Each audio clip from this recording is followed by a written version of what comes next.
sejarah Israel pada masa selanjutnya itu bergantung pada Ishak yang melahirkan Yakub dan Esau. Dan kedua bangsa ini juga berdampingan. Keturunan Esau itu melahirkan suku yang namanya Edom, Edomite. Dan sekarang ini adalah Yordania. Tentu bergabung dengan kaum Moab ya. Dan di sana juga bergabung dengan keturunan Ismail yang namanya Nebayot. Tapi di zaman modern ini orang yang disebut Edom itu sekarang adalah Yordania. Berdampingan dengan keturunan Yakub yang melahirkan 12 suku yang sekarang disebut Israel. Sebab aku menyertai engkau. Janganlah bimbang, sebab aku ini Allahmu. Aku akan meneguhkan, bahkan akan menolong engkau. Aku akan memegang engkau dengan tangan kananku yang membawa kemenangan. Edukasi rohani. Disebut Esau itu yang melahirkan bangsa Edom, kulitnya kemerahan, maka disebut sebagai bangsa Edom sekarang ini. Tetapi yang bernama Yakub, kenapa disebut Yakub? Kita bisa melihat ini seolah-olah sebagai candra atau citra yang akan menentukan kehidupan bangsa ini selanjutnya. Secara khusus kita bisa melihat pada ayat yang ke-26 ya. Sesudah itu keluarlah adiknya, maksudnya Yakub, tangannya memegang tumit Esau, karena itu ia dinamai Yakub. Nah, kata Yakub itu berkaitan dengan bahasa Ibrani akeb. Akeb itu artinya tumit. Maka di dalam teks bahasa aslinya itu disebutkan demikian. Weyatu, w itu dan yatu, yat itu tangan. Dan tangannya Oheset memegang Baakeb, memegang tumit ya, Baakeb Esau, tumitnya Esau. Wajikra Semo, karena itu namanya akan disebut Yaakov. Jadi Yaakov berkaitan dengan kata akeb yang artinya tumit, memegang tumit Esau. Apa artinya memegang tumit Esau? Artinya bahwa sejak dalam kandungan anak ini oleh Tuhan dicitrakan nantinya sebagai seorang yang sangat dinamis, memperjuangkan hidup dan hak-haknya. Maka itu menjadi kontroversial dalam kisah-kisah selanjutnya. Lalu kalau kita melihat sambungan dari kisah ini kan luar biasa. Yang pertama, ketika nanti kita membaca teks-teks selanjutnya, Esau kecewa karena berkat bapaknya turun kepada Yakub, tapi dengan model semacam rekayasa, sehingga Ishak yang sudah tidak bisa melihat, itu dalam pasal 27, itu tidak mengetahui kalau yang diberkatinya itu adalah bukan Esau, ternyata itu Yakub.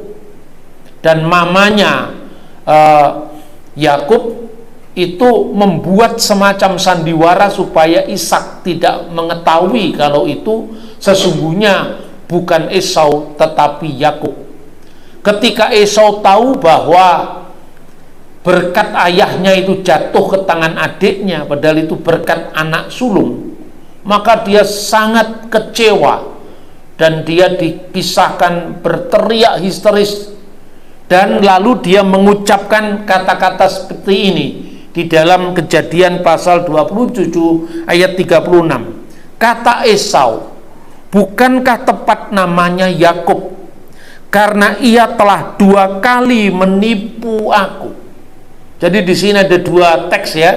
Yang pertama, nama Yakub dikaitkan dengan memegang tumit Esau. Memegang tumit Esau, Baakeb Esau. Tapi satunya dikaitkan dengan karena ia telah 2 kali menipu aku. Jadi mana yang benar? Tentu ketika menamakan anaknya sebagai Yakub itu bukan diartikan menipu tentu saja kan. Tetapi karena bahasa Ibrani untuk kata menipu, menggeser ya, kemudian mendesak, tetapi juga artinya memegang tumit, itu istilahnya sama. Akar katanya yaitu sama, akab, yang artinya bisa memegang tumit. Bisa juga diartikan sebagai menipu. Tapi tentu ketika orang tuanya menamai anaknya kan bukan berarti ini saya namakan Yakub supaya jadi jago tipu, kan tidak seperti itu. Nah, kata menipu itu diucapkan oleh Esau karena kecewa. Jadi karena kemiripan bunyi itu yang sekarang dimainkan oleh Esau, maka dikatakan kata Esau, bukankah tepat namanya Yakub karena dia telah menipu aku 2 kali. Kara semo Yakub. Makanya Kara disebut, semo namanya Yakub. Kenapa? Weya akeb benu Pa'am mayim. Pa'am itu kali, Pa'am mayim 2 kali. 2 kali weya akeb benu, menipu aku. Jadi kadang-kadang kalau kita baca Alkitab itu saudara-saudara bingung, masa nama orang kok menipu gitu ya. Tapi untuk kita bisa lebih jelas, kita bisa membaca teks yang paralel di dalam Alkitab, yaitu Hosea ya, kitab Hosea pasal yang ke-12 ayat 3 dan 4. Hosea pasal 12 ayat 3 dan 4. Di dalam kandungan ia menipu saudaranya. Di dalam kandungan dia menipu saudaranya, dan dalam kemegahannya ia bergumul dengan Allah. Ayat 4. Ia bergumul dengan malaikat dan menang. Ia menangis dan memohon belas kasihan kepadanya. Di Betel ia bertemu dengan dia, dan di sanalah ia berfirman kepadanya. Ayat 5, yakni Tuhan Allah semesta alam, Tuhan namanya. Ayat 6, engkau ini harus berbalik kepada Allahmu, peliharalah kasih setia dan hukum, dan nantikanlah Allahmu senantiasa. Jadi kalau kehidupan Yakub sudah ditentukan oleh Tuhan sebelum dia lahir, itu bukan sesuatu yang sekali jadi. Di situ ada pergumulan. Tetapi Yakub itu oleh Tuhan ditentukan bahwa dia sebagai anak yang dinamis, bukan pasif, tetapi dia merebut berkat itu.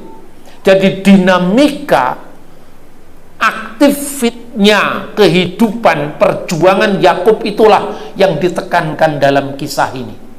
Jadi yang diingat dari Yakub jangan Yakub menipunya, jangan. Tetapi bagaimana sikap dia yang dinamis, bahkan merebut berkat ilahi. Artinya ketika seorang itu, Tuhan tentu menciptakan setiap kita dengan rencananya masing-masing. Tapi bukan berarti kita pasif. Kita mengerjakan apa yang Tuhan tentukan atas hidup kita. Maka dalam iman Kristen, orang Kristen itu sudah diselamatkan, sedang diselamatkan, dan akan diselamatkan. Karena kehidupan setiap orang yang percaya kepada Kristus itu sudah ada jaminan hidup yang kekal. Amin. Karena begitu besar kasih Allah kepada dunia ini, sehingga dia memberikan anaknya yang tunggal, supaya setiap orang yang percaya kepadanya tidak binasa, melainkan memperoleh hidup yang kekal. Iman kita yang menyelamatkan, bukan perbuatan kita, tapi iman kita yang menyelamatkan. Di situ ada jaminan. Namun iman tanpa perbuatan adalah mati. Maka kemudian kita sudah diselamatkan, ada jaminan, lalu kita mengerjakan keselamatan itu karena kita sedang diselamatkan. Tetap kerjakanlah keselamatanmu dalam takut dan gentar, kata Paulus. Kita mengerjakan keselamatan kita berarti kita aktif. Tuhan berkata misalnya, akulah Tuhan Allahmu yang membawa engkau keluar dari tanah Mesir, dari tempat perbudakan. Akulah yang membawa engkau keluar dari tanah Mesir, yang mengeluarkan engkau dari tanah Mesir.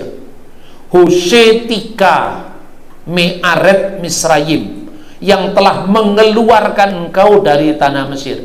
Pertanyaannya, apakah Israel itu menjadi objek pasif? Tidak. Israel juga aktif. Jadi dalam pikiran orang-orang Ibrani, kalau Tuhan menyelamatkan Israel, kalau Tuhan membawa orang Israel keluar dari tanah Mesir, bukan seperti pikiran bahwa Tuhan itu subjek dan Israel itu objek belaka. Tidak. Tapi Tuhan adalah subjek pertama dan Israel ada subjek kedua. Artinya ada keaktifan.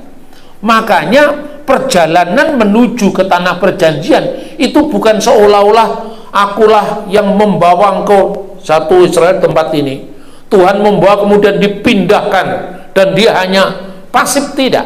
Dia jalan sendiri. Tapi jalan dengan dinamika yang luar biasa. Bahkan Tuhan memandang ketika umat itu belum layak sampai ke tanah perjanjian, harus ditunda selama 40 tahun pengembaraan. Dihabiskan satu generasi manusia yang pikirannya masih melihat Mesir, yang masih di orde yang sebelumnya, jiwanya belum merdeka. Padahal tema pembebasan itu adalah jiwa yang merdeka. Akulah yang mengeluarkan engkau dari tanah Mesir. Keluaran, Exodus. Tetapi bangsa Israel masih memandang ke belakang. Untuk apa kita dibawa ke tempat ini? Hai Musa, di tempat ini tidak ada minuman, tidak ada makanan. Sambil orang Israel membayang di tanah Mesir, sekalipun kita bangsa terjajah, tapi tidak kurang makan, tidak kurang minum. Ini bukan jiwa merdeka. Tuhan menghendaki jiwa merdeka. Tema pembebasan, tema keluaran, itulah yang menjadi tema penyelamatan. Lalu Israel jalan dengan penuh dinamikanya, ada bersungut-sungut dan seterusnya. Tapi lewat satu generasi, lalu Tuhan menyelamatkan Israel itu. Itu pun dengan sanksi yang luar biasa, bahwa Musa sampai tidak bisa masuk ke tanah perjanjian. Itulah maknanya tetap mengerjakan keselamatan dalam takut dan gentar. Tapi manusia itu siapa? Dia memiliki kelemahan, kekurangan. Tidak mungkin kita menyelamatkan diri kita sendiri. Kemampuan yang Tuhan berikan itulah yang menjadi paripurnanya keselamatan. Karena Allah lah yang mengerjakan itu di dalam kamu, kata Rasul Paulus kepada jemaat di Filipi. Itu artinya sedang diselamatkan. Dan yang terakhir akan diselamatkan. Karena selama kita ada di dunia ini, kita belum melihat dia muka dengan muka. Nanti kata Rasul Paulus, ketika kita melihat dia muka dengan muka, baru di sini keselamatan yang paripurna itu bisa kita terima dalam Kristus. Amin, saudara-saudara. Nah, itu kira-kira temanya. Maka pergulatan Yakub itu seperti mewakili dinamika perjuangan umat Allah, di mana dia seolah-olah merebut berkat itu. Nah, saudara-saudara, tema itu kadang-kadang menyulitkan ya orang memahami. Karena itu kita bisa memahami bagaimana bentuk dari kebudayaan Ibrani, teks sucinya seperti apa. Dikatakan begini dalam Hosea pasal 12 ayat 3. Dalam kandungan ia menipu saudaranya. Apakah kira-kira orang dalam kandungan itu bisa menipu? Ini sebetulnya kata kiasan, bahwa artinya sejak di dalam kandungan pun anak ini, kalau orang modern mungkin bisa disebut pendidikan prenatalis. Prenatalis itu kalau anak itu dalam kandungan, kemudian orang tuanya kepingin dia menjadi seorang penyanyi, lalu di perut ibunya disetelkan lagu-lagu rohani misalnya, supaya nanti kalau besar dia menjadi pemuji Tuhan. Itu ternyata berdampak ketika dia sudah dewasa. Saudara-saudara, coba contoh sendiri mereka yang anak-anak muda atau pasangan muda yang sekarang sedang mengandung anaknya. Keinginanmu apa? Doakan. Taruh itu musik di sini. Nanti anakmu akan terpengaruh itu prenatalis. Jadi artinya seperti itu kira-kira kehidupan Yakub yang diharapkan. Ini Tuhan yang memplanning kehidupan Yakub. Dan sejak dalam kandungan itu digambarkan dia aktif. Maka juga digunakan kata-kata yang sama. Akep, itu tumit. Jadi dalam beberapa terjemahan, misalnya Anda terjemahkan King James atau American Standard Bible, kadang-kadang berbeda. Nah, terjemahan lembaga Alkitab, dalam kandungan ia menipu saudaranya. Itu dalam beberapa terjemahan yang lain, dalam kandungan atau sejak kandungan ia memegang tumit saudaranya, atau ia melampaui saudaranya. Itu artinya keaktifan yang sudah ada sejak dia ada dalam kandungan. Babeten akaf et akif. Jadi babeten dalam kandungan akap. Akap itu artinya memegang tumit, akep. Tapi juga bisa diartikan menipu. Jadi sebetulnya kalau secara harafiah terjemahan lebih tepat itu ya babeten akap et akif, ya. Di dalam kandungan dia memegang tumit akif saudaranya. Memegang tumit itu melampaui. Jadi keaktifan yang sudah ada sejak prenatal, sebelum dia dilahirkan. Lalu teks selanjutnya, ube ono sara et Elohim. Dan ketika dalam kuatnya, ketika dia di dalam perkasanya, atau lebih tepat juga diterjemahkan ketika dia sudah beranjak menjadi kuat, menjadi perkasa, menjadi dewasa, dia bergumul dengan Allah. Nah, istilah ini juga menyulitkan bagi banyak orang, apalagi kalau Alkitab itu dibaca oleh tetangga sebelah. Lalu mereka yang suka mencari-cari ayat ini tidak masuk akal, padahal yang bukan tidak masuk akal, tidak masuk di akalnya dia. Bagaimana manusia bergulat dengan Tuhan? Padahal kalau teksnya itu dibaca, apa benar Yakub itu bergulat dengan Tuhan? Kalau kita lihat di dalam Hosea tadi kan jelas ayat 3 itu dikatakan dia bergulat atau dia bergumul dengan Allah. Dalam kemegahannya dia bergumul dengan Allah. Tapi ayat 4 segera mencatat, ia bergumul dengan malaikat dan menang. Jadi kata Allah Elohim itu maknanya bahwa Yakub itu bergumul dengan Allah, artinya melakukan pergumulan, mencari makna hidupnya, memperjuangkan visi hidupnya dengan Tuhan. Tetapi yang dialaminya bukan Tuhan bergulat secara fisik dengan Yakub, tidak. Maka kita bisa lihat ya, misalnya ayatnya kita bisa membaca di kitab Kejadian pasal 32, itu bicara tentang pergumulan tadi. Lalu pasal 32 ayat 24, lalu tinggallah Yakub seorang diri. Dan apa yang terjadi? Dan seorang laki-laki bergulat dengan dia sampai fajar menyingsing. Jadi yang bergulat secara fisik itu bukan Yakub dengan Allah. Yang bergulat secara fisik dengan Yakub itu seorang laki-laki. Maka di sini dikatakan wa ya'abek is imo. Is itu artinya laki-laki.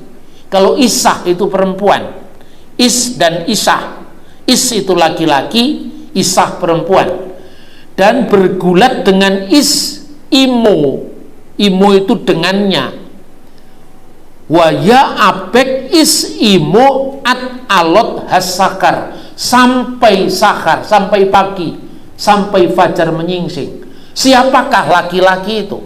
laki-laki itu adalah teofani dari malaikat Tuhan dalam bentuk laki-laki. Sebab tidak mungkin Yakub bergumul dengan Tuhan dalam roh, itu tidak mungkin. Artinya Allah itu bukan fisik. Tidak seorang pun pernah melihat Allah. Bagaimana Gusti Allah kok gelut dengan manusia? Nah, ini kalau orang-orang di luar Kristen, wah, iman Kristen tidak masuk akal, masa Yakub bergulat dengan Tuhan dan Yakub menang. Artinya apa? Memenangkan pergumulan di depan Tuhan. Ujiannya apa? Ketika dia ketakutan dikejar-kejar oleh Esau kakaknya, ya kan? Kemudian dia bersandar pada, apakah saya mengandalkan kekuatan saya ataukah saya mengandalkan pertolongan dari Tuhan. Itu yang dimaksud bergulat dengan Allah dan manusia. Dengan Allah itu dia benar-benar mau dengar-dengaran dengan Tuhan apa tidak. Ketika kehidupan, kecemasan menghimpit dia, hidupnya sulit, terancam karena dikejar-kejar kakaknya, keamanannya terganggu, dia mengandalkan siapa? Apakah dia mengandalkan kekuatannya sendiri ataukah dia mengandalkan Allah? Yakub mengandalkan Allah. Itu artinya bergulat, bergumul dengan Allah. Tetapi Allah tidak memberikan dia sesuatu seolah-olah semuanya langsung jadi, jalan mulus, tidak. Tuhan memberikan teofaninya lewat malaikatnya dalam bentuk seorang laki-laki. Dia bergulat. Makanya di dalam kitab Hosea itu menarik sekali.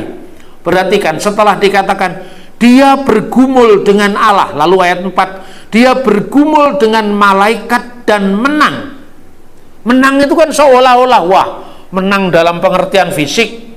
Kalau menang dalam pengertian fisik, frasa berikutnya, ia menangis dan memohon belas kasihan kepadanya. Bagaimana dia memohon belas kasihan sampai menangis pada pihak yang dikalahkannya? Kalau dalam konteks pergulatan fisik tidak mungkin. Dia memohon seolah-olah dia tidak mau melepaskan malaikat ini pergi sebelum dia memberkati saya. Itulah Yakub, saudara-saudara. Karena itu namanya akhirnya diganti dengan Yisrael. Yisrael itu seorang yang bergulat dengan Tuhan dan dia menang. Memenangkan pergulatan dalam hidupnya, dalam ketergantungannya dengan Tuhan. Itu namanya bergumul dengan Allah. Lewat apa medianya? Dan manusia. Itu digambarkan dalam Alkitab sejak dalam kandungan. Dia melampaui saudaranya secara harafiah. Dia memegang tumit saudaranya. Dan bagaimana contoh Yakub memperjuangkan hidupnya yang luar biasa itu, kita bisa membaca ayat-ayat berikutnya, yaitu ketika Esau menjual hak kesulungannya, ayat 29. Pada suatu kali Yakub sedang memasak sesuatu, lalu datanglah Esau dengan lelah dari padang. Kata Esau kepada Yakub, berikanlah kiranya aku menghirup sedikit dari yang merah-merah itu, karena aku lelah. Itulah sebabnya namanya disebut Edom. Tetapi kata Yakub, jualah dahulu kepadaku hak kesulunganmu. Lalu kata saud Esau, sebentar lagi aku akan mati. Apakah gunanya bagiku hak kesulungan itu? Kata Yakub, bersumpahlah dahulu kepadaku. Maka bersumpahlah ia kepada Yakub, dan dijualnyalah hak kesulungannya kepadanya. Lalu Yakub memberikan roti dan makanan kacang merah itu kepada Esau. Ia makan dan minum, lalu berdiri dan pergi. Demikian Esau memandang ringan hak kesulungan itu.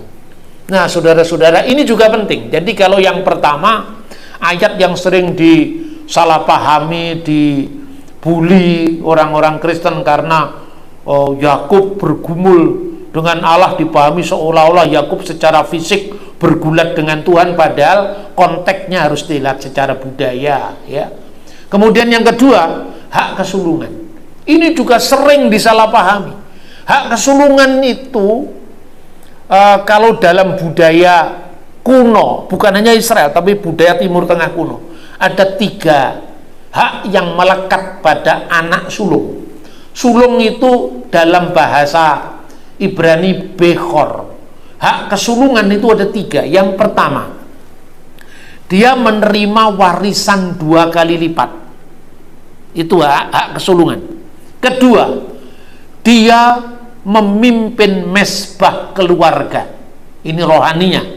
Jasmaninya menerima warisan 2 kali lipat. Rohaninya menjadi pemimpin mesbah keluarga.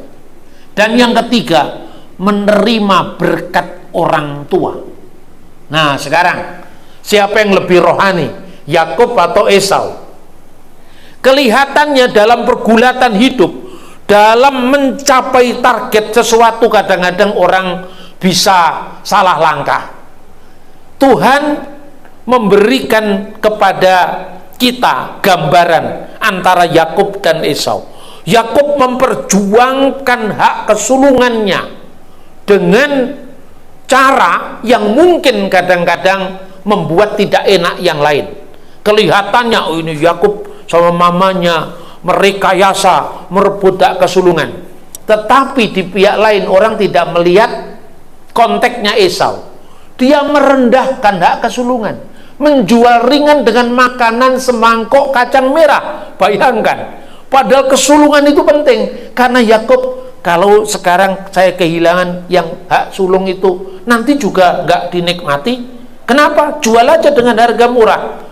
2 hal yang terakhir yang dientengkan oleh Yakub: menjadi pemimpin mesbah keluarga dan berkat orang tua. Itu dihilangkan sama dia. Jadi artinya Esau tidak lebih rohani dari adiknya.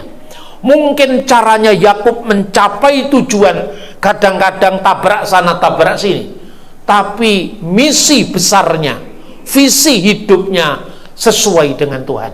Itulah sebabnya, saudara-saudara, apa sih namanya hak kesulungan? Tanpa melihat konteks budaya, kita akan bingung. Bagaimana hak kesulungan bisa dijual? Coba, budaya apa hak kesulungan bisa dijual? Itu kan anak kembar yang lahir pertama Esau, kemudian menyusul adiknya keluar di rahim ibunya, ya sudah, selesai. Dalam budaya selain Timur Tengah tidak mengenal hak kesulungan dijual. Tapi kisah Alkitab itu bukan nonsen. Saudara-saudara, ada sebuah prasasti yang ditemukan. Ini soal arkeologi di Timur Tengah. Prasasti namanya prasasti Nusi. Dalam prasasti Nusi itu digambarkan bahwa seorang pemuda telah menjual hak kesulungannya dengan sebidang tanah. Pemuda yang diucapkan dalam prasasti Nusi itu lebih rohani daripada Esau. Esau hanya dengan semangkok kacang merah. Dia masih menjual dengan sebidang tanah. Itu ada dalam prasasti Nusi. Yang kedua, kehilangan berkat orang tuanya, seperti yang digambarkan pada Kejadian pasal 27. Itu juga ditemukan dalam sebuah undang-undang yang namanya Lipit Ishtar Code, Undang-Undang Lipit Ishtar. Kapan itu ditemukan? Anda lihat aja di Google, tulis Lipit Ishtar Code, terus nanti akan muncul itu gambarnya. Jadi Alkitab itu bukan cerita nonsen, sekedar cerita normatif yang diklaim sebagai wahyu, tidak boleh dikritik karena ini sudah firman Tuhan. Alkitab itu membuktikan dirinya sendiri bahwa dia adalah firman Allah. Terbukti dari prasasti itu, prasasti Nusi, dan satunya Undang-Undang Lipit Ishtar tentang berkat orang tua. Itu bisa kita gambarkan bagaimana kisahnya Esau yang akhirnya berteriak histeris dan menuduh adiknya, dasar Yakub namanya, itu penipu karena memainkan kata akab tadi, yang bisa berarti tumit, bisa berarti menipu atau merekayasa atau melampaui, mendahului, itu maknanya. Dalam prasasti itu dikatakan bahwa hak kesulungan bisa dijual, cocok dengan apa yang dikatakan dalam Alkitab. Yang kedua, berkat orang tuanya itu mengikat secara hukum. Jadi ada kasus begini, ada orang namanya Tarmia. Tarmia ini menggugat ke pengadilan karena dia punya calon istri, kira-kira seperti itu. Diambil sama kakaknya yang sudah punya istri. Lalu dia menggugat ke pengadilan. Tentu jangan digambarkan dengan sekarang, masa ini rebutan calon istri di pengadilan. Ini prasasti 2000 tahun sebelum Masehi. Jadi 4000 tahun yang lalu. Jangan dibayangkan dari sejarah modern. Lalu datang kepada hakim, hakim mengadili. Lalu hakim mengatakan, kenapa kamu ingin mempertahankan calon istrimu ini? Karena berkat orang tua saya sebelum dia meninggal mengatakan demikian. Saya dipeluk oleh orang tua saya namanya Huya.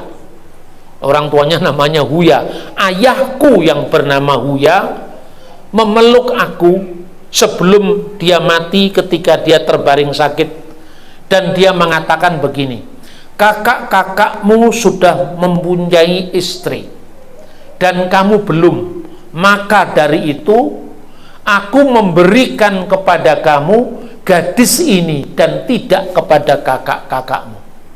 Lalu sidang pengadilan membuktikan bahwa si gadis ini harus jatuh menjadi istrinya Tarmia, bukan istri kakak-kakaknya. Itulah artinya berkat orang tua yang mengikat secara hukum.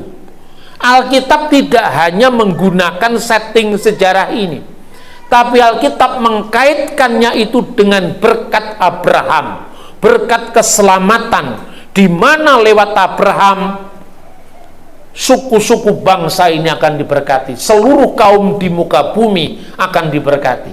Jadi bukan sekedar berkat keluarga, urusan rumah tangga, urusan warisan, urusan calon istri, tapi keselamatan universal. Olehmu semua kaum di muka bumi akan mendapatkan berkat.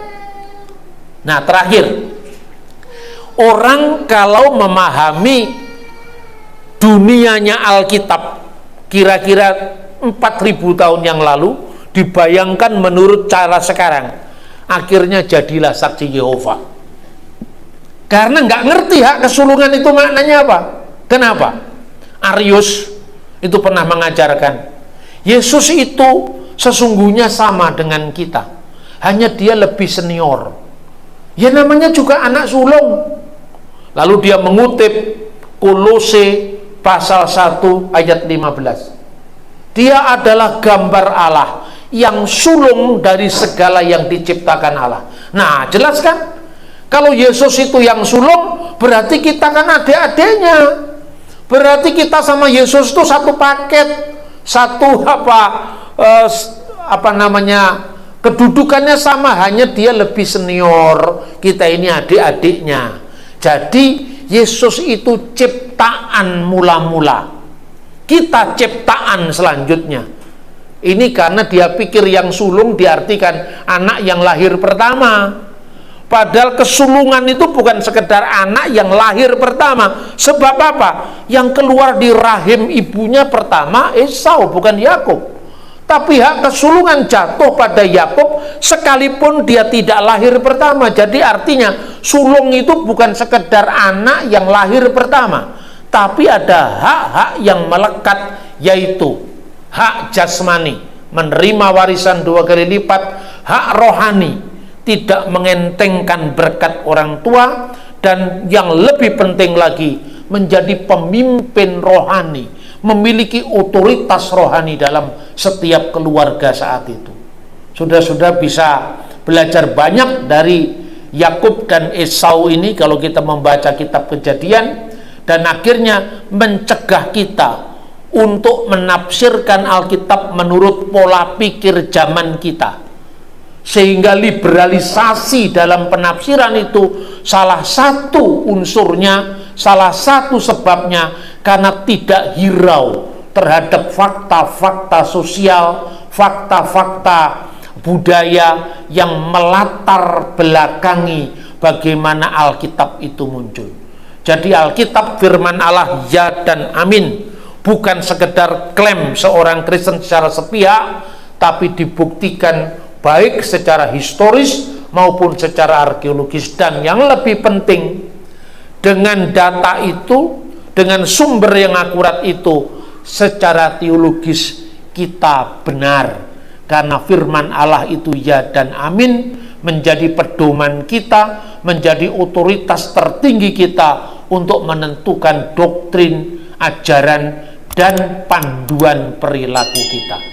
Kiranya kisah Yakub dan Esau ini yang mungkin agak sulit dipahami menurut cara pikir orang modern, tetapi dengan kita membedahnya secara lebih mendalam, kita terhindar dari tafsiran-tafsiran subjektif orang modern yang membawa kita kepada pemikiran-pemikiran liberal yang tidak sesuai dengan pesan dari firman Tuhan itu sendiri.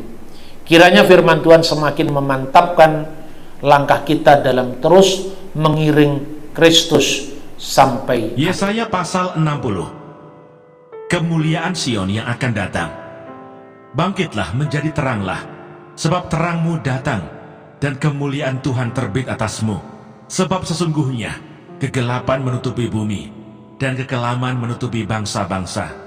Tetapi terang Tuhan terbit atasmu, dan kemuliaannya menjadi nyata atasmu. Bangsa-bangsa berduyun-duyun datang kepada terangmu, dan raja-raja kepada cahaya yang terbit bagimu. Angkatlah mukamu dan lihatlah ke sekeliling. Mereka semua datang berhimpun kepadamu. Anak-anakmu laki-laki datang dari jauh, dan anak-anakmu perempuan digendong. Pada waktu itu engkau akan heran melihat dan berseri-seri. Engkau akan tercengang dan akan berbesar hati, sebab kelimpahan dari seberang laut akan beralih kepadamu, dan kekayaan bangsa-bangsa akan datang kepadamu. Sejumlah besar unta akan menutupi daerahmu, unta-unta muda dari Midian dan Eva. Mereka semua akan datang dari Sheba, akan membawa emas dan kemenyan, serta memberitakan perbuatan masyhur Tuhan. Segala kambing domba Kedar akan berhimpun kepadamu. Domba-domba jantan Nebayot akan tersedia untuk ibadahmu. Semuanya akan dipersembahkan di atas mezbahku sebagai korban yang berkenan kepadaku. Dan aku akan menyemarakkan rumah keagunganku. Siapakah mereka ini yang melayang seperti awan dan seperti burung merpati ke pintu kandangnya? Sungguh, akulah yang dinanti-nantikan pulau-pulau yang jauh. Kapal-kapal Tarsis berlayar di depan untuk membawa anak-anakmu laki-laki dari jauh. Perak dan emasnya dibawa serta untuk nama Tuhan Allahmu, dan oleh karena yang Maha Kudus Allah Israel, sebab Ia mengagungkan engkau. Orang-orang asing akan membangun tembokmu, dan raja-raja mereka akan melayani engkau. Sebab dalam murkaku, aku telah menghajar engkau, namun engkau telah berkenan untuk mengasihani engkau. Pintu-pintu gerbangmu akan terbuka senantiasa, baik siang maupun malam tidak akan tertutup, supaya orang dapat membawa kekayaan bangsa-bangsa kepadamu. Sedang raja-raja mereka ikut, digiring sebagai tawanan. Sungguh, bangsa dan kerajaan yang tidak mau mengabdi kepadamu akan lenyap. Bangsa-bangsa itu akan dirusak binasakan. Kemuliaan Libanon, yaitu pohon sanobar, pohon berangan, dan pohon cemara, akan dibawa bersama-sama kepadamu, untuk mempersemarak tempat bait kudusku. Sebab aku hendak memuliakan tempat kakiku berjejak. Anak-anak orang-orang yang menindas engkau akan datang kepadamu dan tunduk, dan semua orang yang menista engkau akan sujud menyembah telapak kakimu. Mereka akan menyebutkan engkau kota Tuhan, Sion milik yang Maha Kudus, Allah Israel. Sebagai ganti keadaanmu dahulu, ketika engkau ditinggalkan, dibenci, dan tidak disinggahi seorang pun. Sekarang aku akan membuat engkau menjadi kebanggaan abadi, menjadi kegirangan turun-temurun. Engkau akan mengisap susu bangsa-bangsa, dan akan meminum susu kerajaan-kerajaan. Maka engkau akan mengetahui bahwa akulah Tuhan, juru selamatmu, dan penebusmu yang maha kuasa, Allah Yakub. Sebagai ganti tembaga, aku akan membawa emas, dan sebagai ganti besi, aku akan membawa perak. Sebagai ganti kayu tembaga, dan sebagai ganti batu besi, aku akan memberikan damai sejahtera dan keadilan. Dia akan melindungi dan mengatur hidupmu. tidak akan ada lagi kabar tentang perbuatan kekerasan di negerimu, tentang kebinasaan atau keruntuhan di daerahmu. Engkau akan menyebutkan tembokmu selamat dan pintu-pintu gerbangmu pujian. Bagimu matahari tidak lagi menjadi penerang pada siang hari, dan cahaya bulan tidak lagi memberi terang pada malam hari. Tetapi Tuhan akan menjadi penerang abadi bagimu, dan Allahmu akan menjadi keagunganmu. Bagimu akan ada matahari yang tidak pernah terbenam, dan bulan yang tidak surut. Sebab Tuhan akan menjadi penerang abadi bagimu, dan hari-hari perkabunganmu akan berakhir. Pendudukmu semuanya orang-orang benar. Mereka memiliki negeri untuk selama-lamanya. Mereka sebagai cangkokan yang kutanam sendiri untuk memperlihatkan keagunganku. Yang paling kecil akan menjadi kaum yang besar, dan yang paling lemah akan menjadi bangsa yang kuat. Aku Tuhan akan melaksanakannya dengan segera pada waktunya, sebab aku menyertai engkau. Janganlah bimbang, sebab aku ini Allahmu.